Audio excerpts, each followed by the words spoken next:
Okay, I'm going to be reviewing the Capello's gluten-free pizza. I've been gluten-free with celiac for over 16 years, and so I've tried basically almost all the pizzas out there. And I was reluctant to try this one. I will admit the packaging was kind of like, made it look kind of bland, and it was $12, so it's kind of pricey. So I finally decided to give it a try, and I was very happy I did because unlike most of the gluten-free pizzas, this one browns consistently, and even the bottom. I mean, I cook on a stone, and preheat the stone, so technically the bottom should brown. But every gluten-free pizza that I've tried, it never seems to brown on the bottom. So what I do is I buy the cheese pizza because I prefer my own toppings. So this is a Capello's gluten-free cheese pizza. I add a few onions. I like to add my own toppings.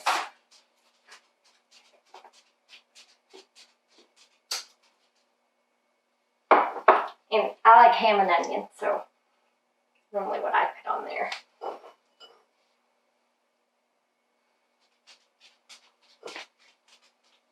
Spread them out. And then I also like to add a little oregano. It makes it prettier, gives a little bit more flavor. Although I will say their sauce, another thing I like about this pizza is their sauce has a lot of flavor. Most of the gluten-free pizzas, they don't have enough sauce on them and they're kind of bland. This pizza has a lot of flavor. So if you find it, I found it at Whole Foods. If you happen to see it in your market, you should definitely give it a try because of all the gluten-free pizzas, I really feel this is one of the better ones.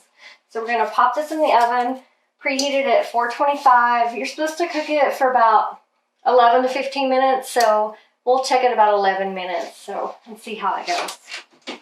So slide it on my stove, and we'll come back in about 11 minutes.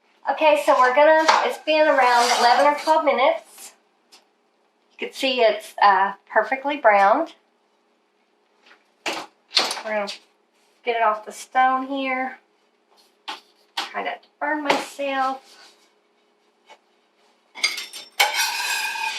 I learned the hard way to not cut on my stone, so I always pull them off the stone and cut them on the little board they come with. But just to show you how evenly it's cooked. If you've eaten gluten-free pizzas, you know they get dark around the edge, but then the bottom never seems to brown. But these, you can see it's perfectly brown all the way through. The top cooked evenly. I mean, this looks like what you expect in a pizza. And so I think it might be they use coconut milk and honey, and it's made with almond flour. I don't know if that's the secrets, but this is definitely the best gluten-free pizza that I've tried. And like I said, I got it at Whole Foods. It was $11.99. Luckily, there was a rebate on Ibotta, so I saved $2.50 I bought 5 of them because it was a $2.50 rebate on the pizza. So you might get lucky, and if you use the Ibotta app and get a rebate on top of it to try it. So we're gonna cut it. I'll show you how I cut it, and then I'm gonna let it cool, and I'll taste it for you. But it cuts very easily. That's another thing. The other pizzas, they're not crunchy, so they're hard to cut. Spin that around. This one cuts very easily. So we'll come back in a few minutes, and I'll tell you what I think about the flavor.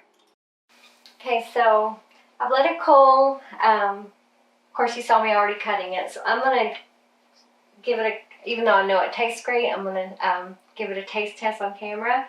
But you can see how evenly it cooks.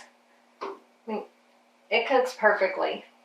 Definitely worth the $12. Because think about it, if you order a pizza, it's going to be $12. It might be a little bit larger than this, but for us with celiac or following a gluten-free diet, it's hard to find a good pizza. So of course I put my own ham and onion on it. I just bought the cheese one. It's a perfect amount of sauce. It's really good. It's crunchy. There's no sogginess at all. That's another thing. Even the inside is cooked really well. A lot of the gluten-free pizzas, the inside's really soggy and doughy. You don't have that with this. This is a great pizza. I found it at Whole Foods. I'm guessing Earth Fare may have it. I don't know where else you can get it. I probably have a website that shows you where to get their products, but I've never tried their cookies. I found those. We'll be doing another video showing the cookies, and I'll be trying them for the first times, and they're a little pricey, but I have high expectations after trying their pizza. Thanks for watching.